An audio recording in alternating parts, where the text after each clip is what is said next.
This is the Palin Update on SarahNet Radio. I'm Kevin Scholla. In fact, started out as a sports reporter. Sports have been a passion of mine all my life. Sarah Palin was a state championship basketball player. She's a huge sports fan, and she still participates today in running, fishing, shooting, and other sports. She's encouraged kids to play sports and make it a huge part of their lives. Today, we're joined by a couple that knows a thing or two about having sports in their lives. Major leaguer Ben Zobrist of the Tampa Bay Rays and his wife, singer Julianna Zobrist, are here to talk about their faith and their new book. Sarah Palin has a message for Martin Luther King Day. The governor calls out the NAACP for its hypocrisy towards Senator Tim Scott, and Palin applauds those who continue to stand up for life. Also, a brand new Commonwealth Common Sense with Susan Stimpson is on the way, and just ahead, our latest edition of Steel Resolve with Sarah Steelman. Sarah Palin has her finger on the pulse of the sports world, and she knows the important role sports can play. This past week, Palin made some very sensible comments on the Richard Sherman case, attributing the Seahawks star's fiery post-game comments to a man being verbally ramped up after intense competition and hard-fought victory. Palin has her new show coming out on Sportsman Channel in the spring, so she will continue to showcase sports with her intelligent take on things. Today, we're joined by a couple that Sarah Palin would probably like a great deal. Ben Zobrist is an all-star player for the Tampa Bay Rays, and his wife, Julianna, is an accomplished singer. They're both with us on the Palin Update here on SarahNet Radio. Welcome to the show, Zobrists. How are you? Great. We're doing well. Thanks for having us. You know, Julianna, I have to tell you, all week I told people that I was interviewing the Jay-Z that has a lot to do with sports, and for some reason some people thought I meant some guy with the Brooklyn Nets, but of course I meant Julianna Zobrist. Yeah, that's great. Now, Ben, I want to ask you, and Julianna, jump in here anytime. You are highly successful people, baseball and a music career, really living the dream of so many. But what is so impressive is you keep things in perspective, and faith and family are really what it's all about for you. Can you talk about your great faith and how the two of you together mesh so well in your walk with Christ? Well, you know, our faith in Christ has been the most important thing in our lives since we were younger. And so when we came together, when the Lord brought us together, it was kind of she was personally dependent upon the Lord by herself, and she didn't need a guy necessarily, and I was dependent upon the Lord too, and I was looking for a wife. So I tried to knock down her door for a while, and it wasn't until kind of God brought us together that it kind of made sense to both of us, and it was obvious that God was bringing us together for a reason. And Julianna, so the effort was there from Ben to get you, huh? Yes, it definitely was, but it was attractive, though. You know, the first time that he asked for my number and I said no, he just stepped back. He was like, okay. He was okay with that, and that's kind of rare these days to find in a guy that a guy says, all right, if you don't want to date, I'm cool, and he didn't need me, and vice versa. I didn't need him from a dependent standpoint. So that actually was the first time that I was really attracted to him. Well, I think the cool thing too is that we were both called, to do what we were supposed to do, and it wasn't dependent upon someone else. It was what we felt God had called us to do in our lives. So we just wanted to be faithful in the various realms that he gave us, Julianna in music and myself in baseball, and when he brought us together, we're like, how is this going to work? But he definitely has made things clear over time. Well, as a ball player, Ben, you can reach a lot of people. How do you get the word of God out there while playing ball? Is it a lead by example kind of thing? Yeah, I think first and foremost you have to live it. I mean, people can sniff out when you're not genuine very quickly, especially when you're with them all hours of the day in a baseball season. So I try and live it in front of my teammates and, just be an example of Christ. But I think it comes down to grace when it comes right down to it. And we try and give grace to each other as husband and wife, try and give grace to other people. And when we get a chance, we want to share that message of grace with other people. So, yeah, we share our testimony as much as we can, what God's done in our own hearts. And, I'm part of Baseball Chapel, which is a great organization that ministers to ball players during the season and just gives us a chance to come together and connect together as believers in the game. That's right. I know a lot of people don't know about that, but obviously being a ball player on any level in baseball, you usually play on Sundays, so baseball chapel's a great deal. Now, Julianna, you can spread the word of Christ with words a little more because of your great platform as a singer. What's the latest in your music career? Yeah, I'm pretty excited. I was working on getting my next record out this spring alongside the book, but as it turns out, I've had some label interest, which has been really great, and honestly, up until this point, a label really hasn't been conducive to our family and to having 2 kids and, being a baseball wife as well. But it looks like, we're in some great conversations right now and some great relationships with some people with labels that just get it, and they get me as a musician wanting to be a wife and a mother first and really wanting to keep that integrity as a Christian, and so we'll see. Hopefully the record itself will be coming out later this year, but I have just been writing my tail off and working with some really great producers, and some fun opportunities have been coming up, and just getting prepared for radio release, a couple singles coming out this summer, so we'll see how that does. I've never really gone for radio before, so this will be my first time. And you've even had the chance to sing the anthem at Rays games, with your husband here on the team. That must be an unbelievable experience. It really is. It's some of the most fun performing I've ever gotten to do, only because, everybody in the stands, they feel like your family after you've been with the Rays for so many years. We go to the stadium, and so many of the fans' names and stuff, like it feels like family in and of itself, and then obviously the song doesn't need any help to be amazing all by itself. And so yeah, it's pretty cool to have been standing there behind me. And I'm usually more nervous than she is, so I'm thinking about how hard that would be, but she's a pro at it. So the last time I sang at the playoffs, he gave me this really tense hug afterwards, and he was like, "Thank you for serving." And I was like, "What?" That's amazing. He was so nervous and into the game. It was awesome. See, that he was ready to roll, because if you could get through that, which would be terrifying for Ben, he said, "All right, I'm facing 98 miles an hour here. That's all right. I've done this before." I know. Piece of cake, right? Now, you mentioned the book. You have this great book coming out. I had the pleasure of reading an advance copy. Can you tell our listeners just a little bit about what they can expect? It's really your walk together and your faith, your family, and music and baseball, right? That's right. It's a little bit of our background, how we grew up, and then how we came together, how God brought us together. It's kind of a really fun story. We get a lot of requests for people to tell us how that happened, because it's pretty unique. And after we did come together, there's obviously some hard things in it too that we share. We try and be transparent and share some things that people wouldn't necessarily know about our lives or about the game and kind of its effect on our lives at times. But in the end, it's a story of grace and redemption, and from Julianna's side, sacrifice that she makes for our family to keep us together. And there's just a lot of ways that we can kind of give fans and friends an inside peek of things that God's done in our lives.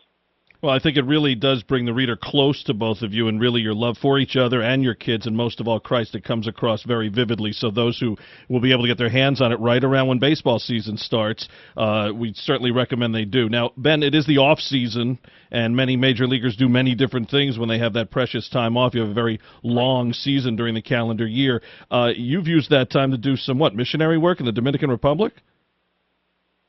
Yeah, I just got a chance I just got back a few days ago from the Dominican, and had a chance to go down there and visit our Rays Academy, which was really cool to see the staff down there and to see how our prospects have to live and work, and they have a great environment down there to do that in. I think the Rays do a great job with that, and I was able to go down there with our chaplain and a couple of guys from the team and just do a few clinics, serve, and share the gospel with people and share our testimony. So it was kind of a step of faith at the same time of serving and kind of getting out of our comfort zone. So it was definitely a really inspiring trip. Recently Sarah Palin urged young girls to take a picture of the fish they caught and get outdoors and play sports instead of taking selfies in the mirror all day.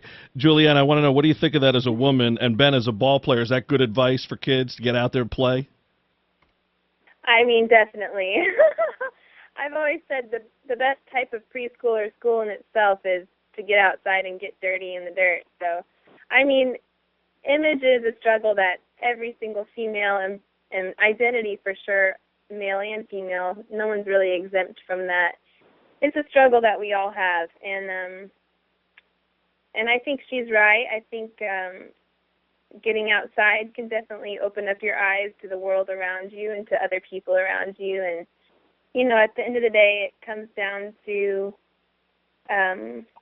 who you are, you know, and if you're comfortable in your own skin and if you're comfortable in who God made you. And unfortunately for myself, there were many years that I wasn't comfortable with myself, you know, and I know for a lot of young girls, they're kind of in the same boat. There's a lot of pressure out there to perform, not only just in the facet of beauty, but also in the area of spirituality and motherhood, and I mean, you name it. The performance trap has been, and I like to call it, no one's exempt from that. And at the end of the day, though, who you are in Christ, who God has made you individually as a woman, and the fact that we can embrace our flaws even, and embrace, you know, the quirkiness about us and the goofiness about us. And oh my word,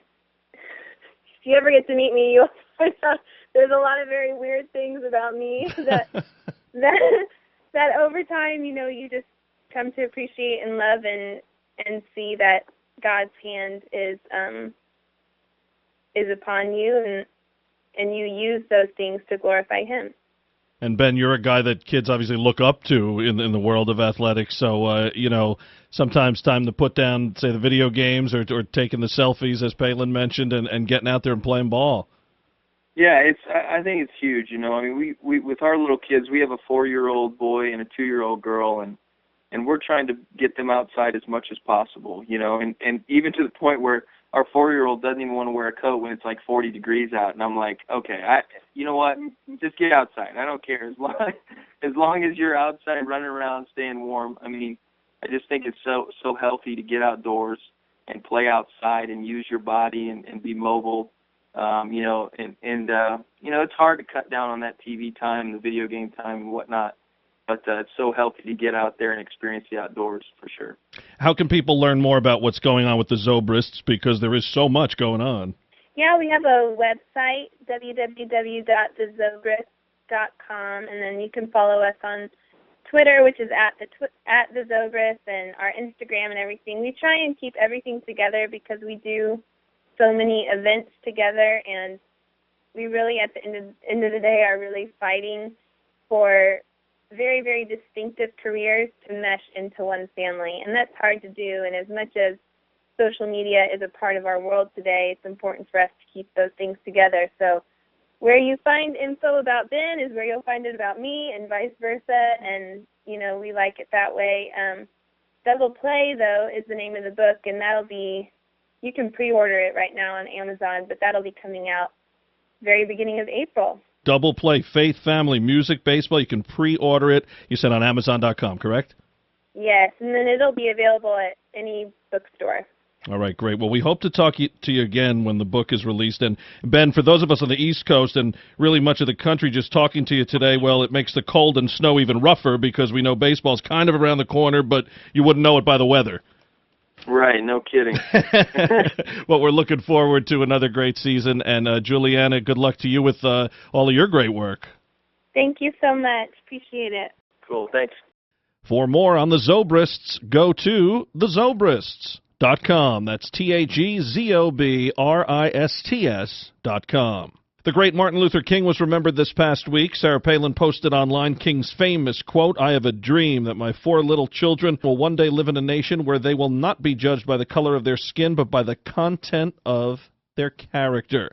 Palin then delivered a message to President Obama saying, "Mr. President, in honor of Martin Luther King Jr. and all who commit to ending any racial divide, no more playing the race card." Also this past week, Governor Palin expressed her support for South Carolina U.S. Senator Tim Scott, and she called out the NAACP. Palin said the NAACP's attack on Scott illustrates the anger and increased intolerance of the political left. Having falsely staked the claim of embracing diversity, we see another example of the left's tolerant hug, excluding those who do not subscribe to their liberal agenda. And Sarah Palin lauded those who marched for life in D.C. this past week despite bitter cold temperatures and snow. Palin said, quote, "Today was the annual March for Life in Washington, D.C. The fact that hundreds of thousands of peaceful activists turn up every year in the coldest month in D.C. despite snowstorms and media indifference is a testament to their commitment to building a culture of life," unquote. She added, "I'm personally so appreciative of the right-to-life activists who planted that pro-life seed in me as a young girl, observing their dedicated efforts to protect innocent life. To them, Trig, and our entire family say thank you." To see any of the governor's posts in their entirety, visit Sarah Palin's Facebook page and follow her on Twitter at Sarah Palin USA. It's time for Commonwealth Common Sense with Susan Stimson and Kevin Scholla. Hello, Susan. How are you? I'm doing great, Kevin, surviving the snow. How about you? Getting there, looking toward April, that's for sure. Trying to think of baseball in these sub-zero temperatures and, to keep you sane, but we'll see. But I know something on your mind this week is the Republican Party once again, but a little different angle as far as what you think they need to do and what they need to stop doing. Well, it's interesting watching the news that's coming out for the RNC and how they're choosing a different path on how they're going to have their primaries play out. They want to make them a little more compact, and I see them focusing on maybe symptoms, some of the symptoms of our problem as a party. But when you get down to the essentials, over the news the past week or so, you see different issues. Utah's now on board of a majority of states who have decided to expand Obamacare with the Medicaid expansion, another Republican governor. And then on the front page of the Wall Street Journal today, basically Republicans are doing a kind of secret plan in the House on amnesty. And while I do believe that we need to have some type of reform, the idea of what I think that they're leaning toward is really not in step with what I think their base believes that they're going to do. So I guess I just wanted to encourage Republicans to get back on track and really follow through on what your base wants you to do.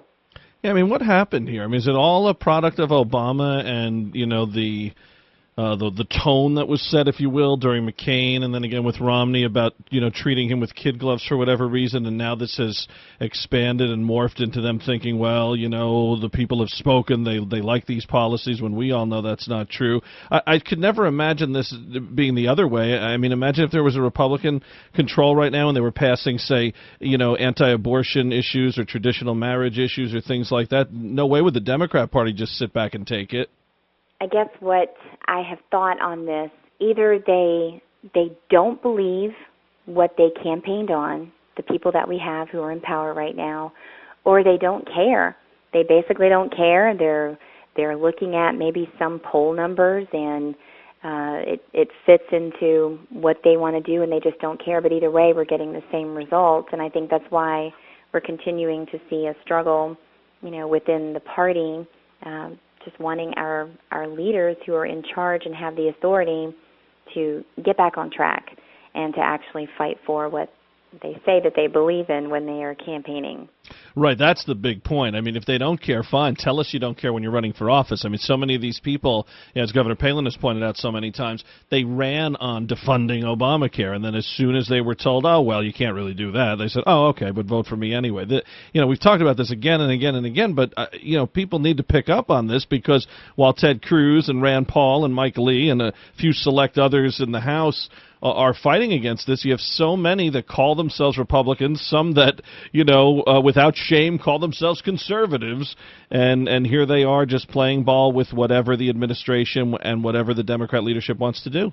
Well, it's a common theme, and unfortunately it's not just on expanding Obamacare. You're getting into all different levels of of government and the principles of it, whether it is, amnesty or whether it is Obamacare, whether it is raising the debt ceiling without getting true cuts in place. I think that it's just a pattern of behavior in Republicans that this is going to continue to be a problem for them at election time at the national level until we see some real leadership and follow through on these issues. Yeah, they're falling for the false narrative from the left of them saying, oh, you have to come closer to the left, you have to do this. First of all, why would you take advice from people who are trying to beat you? And secondly, haven't you already seen that when you run people who are similar to the left, you lose because the choice isn't there? You need to run opposites like a Cruz. And at a time where we're seeing just a record number of people who are no longer even looking for a job. We're seeing a record number of women who have lost their jobs, who are unemployed. We're seeing the disparity of poor and rich. That gap is growing. We know that these policies aren't working. Republicans know better than this. And so I just think that it's just a continuing news story that just is growing, unfortunately. All right, Susan. Well, great job. Thank you. And see what you can do about halting the snow, okay? Thank you. Susan Stimson in Virginia. More Commonwealth Common Sense next week. Now, our weekly commentary, Steel Resolve. Here's Sarah Steelman. Thanks, Kevin. I may be a lone voice in the conservative wilderness, but it won't be the first time. Mike Huckabee's comments about the Democrats' fake war on women and the Republican war for women are typical and predictable. I am a woman, a conservative, pro-life, former Republican officeholder who ran against the infamous Todd Akin. My question to the RNC is, why is Mike Huckabee invited to speak to them about the so-called war on women? This is ludicrous. Mike Huckabee gave us Todd Akin. His TV ads endorsing Akin in the primary saturated the market in Missouri. Huckabee continued to vigorously support Akin's misogynistic position on rape throughout the general election. And yet, the RNC invites Huckabee to articulate the Republicans' position on the Democrats' fake war on women. Yes, I confess, as a conservative woman, I didn't like it. Our party is trying to appeal to women, yet his words suggest, and to some possibly project, his true beliefs, that Uncle Sugar easily sucks in some women because they don't know better. I have an image of Mike Huckabee patting me on the head, smiling down at me saying, "We can take better care of you, honey." I won't say it is offensive, but I will say it's stupid. I understand he was attempting to articulate the Democrat strategy, but it didn't work. There are plenty of women in the party who could talk about this issue with credibility. How about Senator Kelly Ayotte, or Governor Sarah Palin, or Senator Deb Fischer? Does the messenger have to be a woman? Not necessarily. But if the Republicans want to win races, we have to attract independent voters, both men and women. The messenger has to be credible. And let's face it, why is Mike Huckabee talking about women's contraception and a woman's libido? Let him talk about a man's libido and Medicaid coverage of Viagra. The Republicans have an effective message of economic freedom and prosperity for all Americans, regardless of race or gender or sexual orientation. How about we talk about that for a change?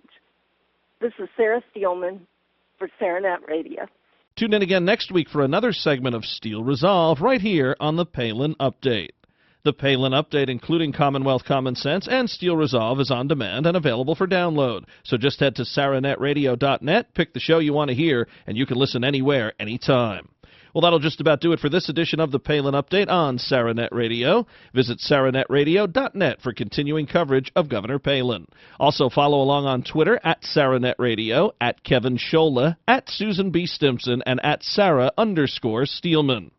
For a full recap of everything you hear on the Palin Update, plus more news regarding Governor Palin, head to our Facebook page and like SaraNet Radio. Also, like Kevin Scholla on Facebook.